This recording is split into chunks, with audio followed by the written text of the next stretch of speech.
कार्यक्रम में हम चर्चा करेंगे भारत और चीन के संबंधों के बारे में, और जो कि आज काफ़ी सुधार की ओर दिखाई देते हैं। अभी हाल ही में हमारे विदेश सचिव मिस्टर श्रीनिवासन आए हैं पीकिंग से लौट करके, और उनका बड़ी अच्छी बातचीत हुई है उनकी, और ऐसा लगता है कि उसमें काफ़ी सुधार हुआ है। और बीच में हमारे हैं डॉक्टर करण सिंह, जो कि जिनको मैं विश्व मानववादी कहूँ तो उचित होगा। उनके किस पहलू पर मैं चर्चा करूँ, सारा देश उनको जानता है। वे एक महान विचारक हैं और विशेषज्ञ भी हर मामले के, तो मैं कहूँगा उन्हें। जो चर्चा होनी है विशेष रूप से भारत चीन संबंधों पर, उसमें खास बात यह है कि 4000 वर्षों से चीन हमारा एक ऐसा राष्ट्र रहा है जिसके हम अपना भाई राष्ट्र कह सकते हैं। हर तरह संबंध है उससे, हमारे सांस्कृतिक संबंध रहे हैं, राजनीतिक संबंध रहे हैं, लेकिन फिर एक ऐसा अरसा भी आया है जबकि हमारा उनके साथ युद्ध भी हुआ है, और बहुत छोटी छोटी बातों पर युद्ध हुआ है। आज जो नई स्थिति उत्पन्न हुई है, विशेष रूप से युद्ध के बाद की, राजीव गांधी के 1988 की यात्रा के बाद से, और विशेष रूप से जो नया संबंध में सुधार आया है वह आया है गत वर्ष जब हमारे प्रधानमंत्री नरसिम्हा पीकिंग गए थे। एक समझौता हुआ है जिस पर हम शांति रखेंगे और व्यवस्था रखेंगे, विशेष रूप से लाइन ऑफ एक्चुअल कंट्रोल पर कोई किसी भी प्रकार की स्थिति ऐसी उत्पन्न नहीं होने देंगे जहां संघर्ष की स्थिति बने। अब फिर भी चीन यह मानता है कि लगभग 90,000 स्क्वायर किलोमीटर भूमि भारत की जो है वह उसकी अपनी भूमि है, और तो और चीन ने अभी भी सिक्किम और अरुणाचलम को भारत के प्रदेश के रूप में मान्यता भी प्रदान नहीं की। ऐसी अनेक उलझी हुई समस्याएं हैं, लेकिन सबसे खास बात यह हुई है कि अब दोनों देशों ने तय कर लिया है कि हम युद्ध के द्वारा अपनी किसी भी समस्या का समाधान नहीं करेंगे। This is what is going to we are going to discuss the Indo Chinese relationship, and Foreign Secretary Mr. K. Srinivasan is with us. He has been there on 6th and 7th July, 2 days he's been discussing with this matter with the Chinese Vice Premier and also their, I think, other officers. And he has been very successful. He has been able to break some more ice because in Himachal Pradesh he is going to have some more trade routes between India and China. But he has not been able to perhaps to find out the ways how to reduce tensions on the border, especially how to avoid close confrontations. That is one major problem. So Mr. Srinivasan is with us, and also Mr. Karan Singh, who knows more about China, because at one point of time Ladakh was the territory which his ancestors was having as their part of the world. And now I'd like to ask first Mr. Srinivasan, what was the major issues which you have not been able to reconcile during your last visit? Well, during these talks in China, the range of discussions covers a much broader area than just the border, in fact. So I wouldn't like to say that it was confined only to border questions. It is the point of contact between the two governments at official level that are supposed to discuss the entire range of bilateral relations between the two countries. Foreign Office consultations, bilateral and international issues, discussions on the border, and as you mentioned, the line of actual control. So the discussions covered all these points, and I'd say that there are problems and difficulties relating to a few questions on the border. This expression is not mine. It was used by the Vice Premier, problems and difficulties, but we certainly can't disagree with that. There are differences of opinion on where the international border lies, and also on where the line of control lies. And in regard to close confrontation, which is a phrase used by yourself, that is in fact a Chinese expression. There are points in which our forces are in close proximity.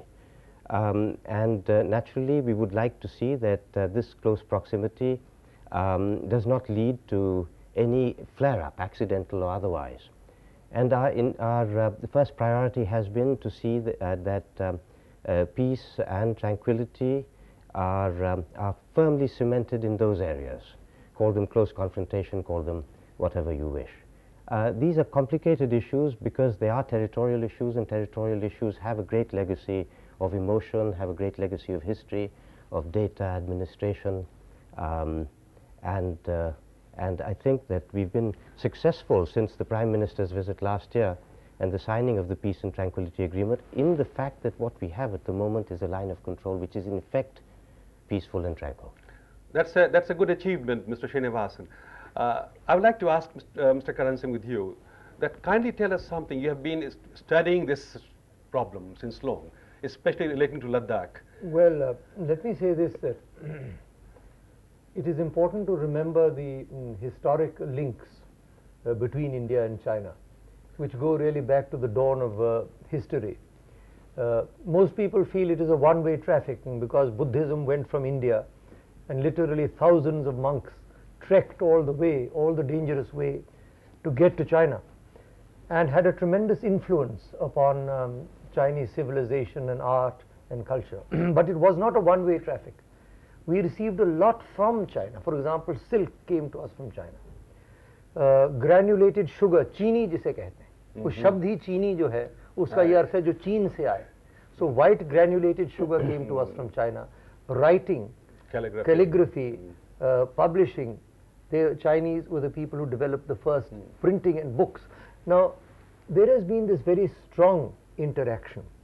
And I think if you look at it in the historical perspective, for two countries which have been neighbors for 4,000 years, one unfortunate conflict cannot really be considered too bad a score, considering the relationship, for example, between European countries. Look at how many times Russia and Germany have fought, or Germany and France have fought.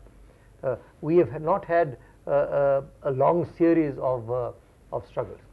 Now what is important, as Mr. Srinivasan has said, is to have confidence building measures, is to see that there are no flare-ups on the ground, and ultimately to move towards an agreed solution of the border dispute. Do you agree with the approach of the government of India in this regard, Mr. Yes, Dr. I think that is the only approach. I think we have to make an atmosphere, create an atmosphere, and then in that atmosphere we must try and clinch a border agreement. I have one slight difference, because the official policy, as I understand it, is to create a good relationship. That's all very fine. But when the relationship is good, is the time, if possible, to clinch a border agreement. Because relationships, as you know, you've been in the foreign service all your life, are very volatile. Today, there is a situation in China where there's comparative stability. And if we don't clinch the issue today, tomorrow it may be more difficult. What I'm saying, Narendra ji, is this, that in our national interest, it is important that our international boundaries should be clearly demarcated on an agreed basis. Do you agree, Mr. Srinivasan, about the theory which he is trying to propagate here, that the Foreign Office must try to clinch the issue right now, otherwise it's going to be too late? You know, for 6 years we have been trying after '88, and there's been no improvement on line of action control. I think there's been tremendous progress on the other hand. I think that certainly we cannot leave the border issue at rest. I think we must always try at every meeting, at every contact with the Chinese, to make progress on the border issue. On the other hand, I think it's been a great achievement that we are now discussing issues pertaining to the border with all the inheritance of not only conflict but very strong differences of opinion, both on history, tradition, geographical features, civil administration, and all the emotional baggage that goes with this.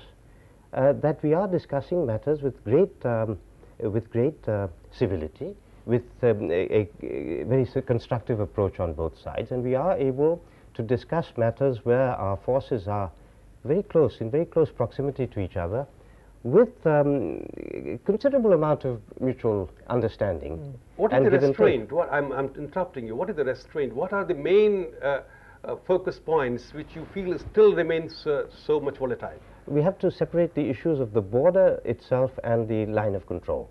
What we are trying to do as a priority is to see that the line of control, firstly, is clearly understood between the two parties, because if you're going to have force reductions, you must know where you're withdrawing from and which is the area that is then going to be vacated and not to be occupied by one or the other unilaterally.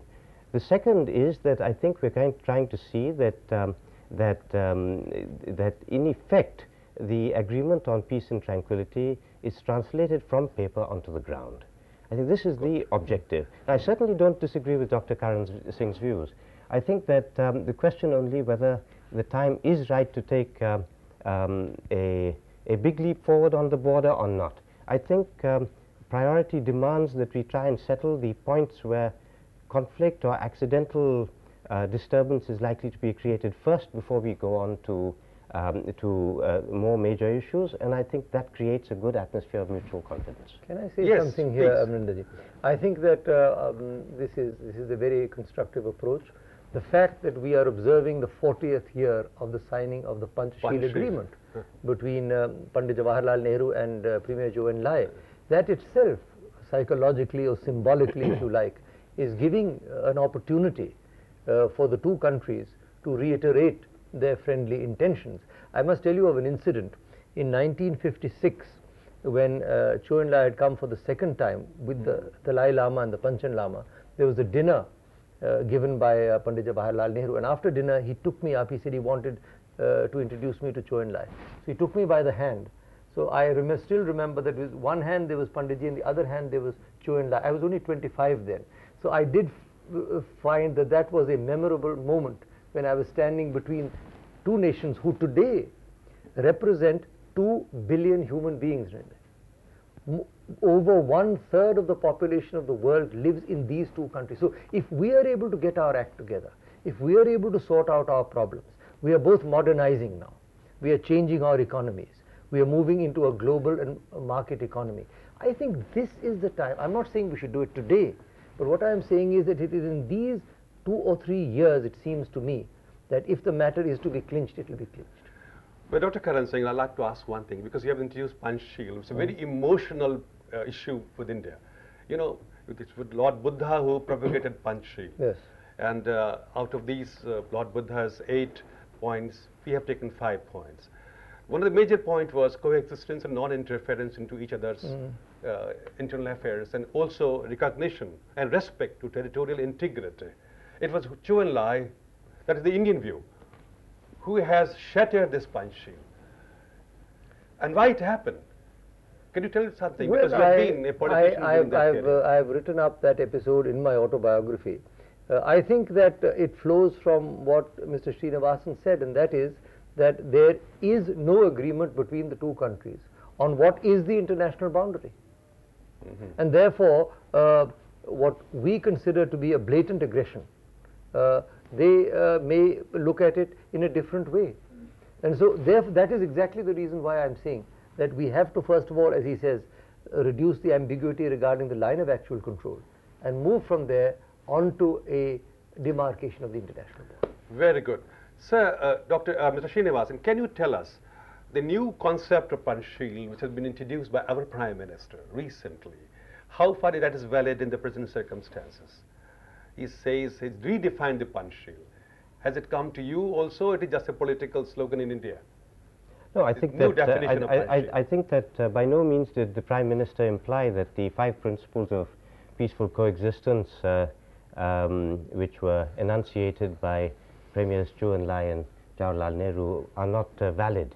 I think that all he was trying to do was to place them in the context of 1994, and specifically perhaps in the context which was applicable to China and India, because that particular celebration in Delhi, as you recall, when the Prime Minister made his speech, was one which was jointly attended by China and India.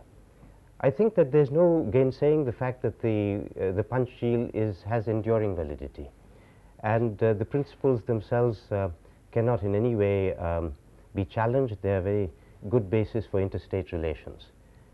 Whether they are they cannot be refined further, whether there cannot be any footnotes to them, well, that's another question, because the world has certainly come a long way since Panchsheel was Good, sir. So ultimately, you both agree that the approach that the government of India has adopted in improving relationship with is really the right approach? I think both governments have now adopted a constructive approach, and I hope. And you are very hopeful, Mr. Srinivasan, your next round is going to be a 7th or 8th round. The next one will be 8th with the 8th round. But I am very hopeful, yes. 9 is a lucky number. For China, yes, that's quite true. China is specifically has 9 as a very lucky number there. In China also, they say 9 is a lucky 9 is a number. very auspicious number. So what is ultimately, should I say, the country is on the right lines, and both the countries? I think so. One should not expect giant leaps forward with China. I think we've reached a stage where relations are very normalized, and there is incremental progress in most areas of interconnection and intercontact. And I would suggest that we concentrate really on building an all-round relationship with China, which, as Dr. Karan Singh said, constitutes a very large proportion of the population of mankind. And if the two countries can work in peace, that will have a tremendous impact on international cooperation and stability. Thank you. Thank you, Dr. Karan Singh. Thank you, Mr. Srinivasan. We are very happy to note that both of you agree that we are on the right path.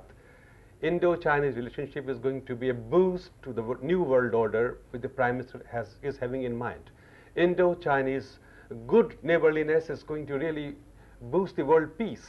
And we all hope that very soon both the countries will be able to build a confidence, build a better friendship, build a better peace in the world. And thank you, the viewers, and thank you, Dr. Karan Singh. Thank you, Mr. Srinivasan.